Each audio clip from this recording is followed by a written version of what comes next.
गायत्री परिवार के कर्तव्य धर्म पथ चैनल पर आपका हार्दिक स्वागत है।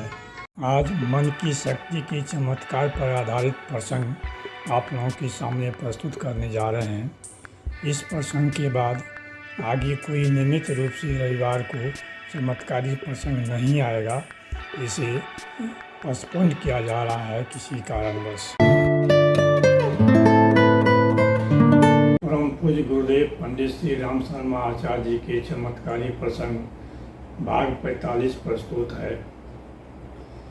ये प्रसंग इस श्रृंखला का अंतिम होगा, क्योंकि किसी कारणवश इसके बाद ये श्रृंखला को पोस्टपोन करने जा रहे हैं। तो चलिए श्रृंखला शुरू करते हैं। तो चलिए प्रसंग 45 शुरू करते हैं। गायत्री परिवार के जो भी कार्यकर्ता हैं वो जानते ही होंगे कि परम पूज्य गुरुदेव पंडित श्री राम शर्मा आचार्य जी रामकृष्ण परमहंस के अवतार थे। इसी पर आधारित ये प्रसंग सुनाने जा रहे हैं। रामकृष्ण परमहंस जी दक्षिणेश्वर में थे और एक सत्संग को, एक सभा को वो संचालित कर रहे थे। उस सभा में ये प्रवचन दे रहे थे। प्रवचन के दौरान एक व्यक्ति रामकृष्ण परमहंस से दर्शन करने के लिए आते हैं। तो रामकृष्ण परमहंस जी उस व्यक्ति को डांट देते हैं। उनकी डांट से ऐसा महसूस होता है जैसे रामकृष्ण परमहंस जी उस व्यक्ति को बहुत पहले से जानते हों।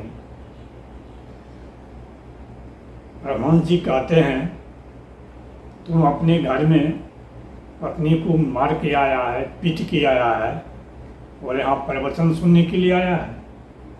भागो यहाँ से, जाओ पहले पत्नी के यहाँ जाओ, पत्नी से क्षमा मांगो, उसके बाद तुम प्रवचन में आना।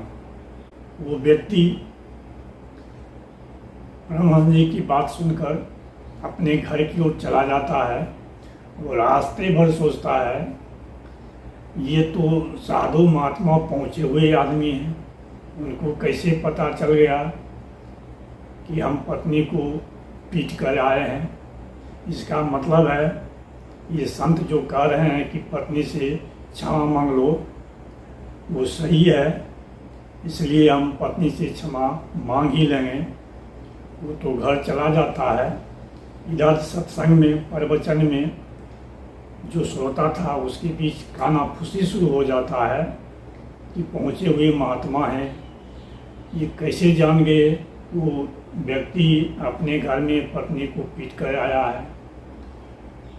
जब ये रामकृष्ण परमहंस जी अपने प्रवचन में सभा में देखते हैं कि एक दूसरे का खानाफूसी कर रहा है, तो परमहंस जी ज्ञानी तो थे ही, वो समझ जाते हैं और बोलते हैं कि देखो, संसार में सबसे अधिक तेज से चलने वाला मन होता है।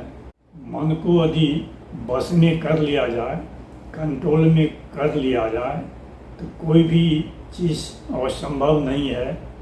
यह जान लेना वह क्या करके आया है, वह क्या कर रहा है, वह क्या किया था, ये सब जान लेना बहुत ही आसान है। हम लोग सब जानते हैं कि मान लीजिए कि अभी मुंबई में अश्वमेध यज्ञ हुआ था।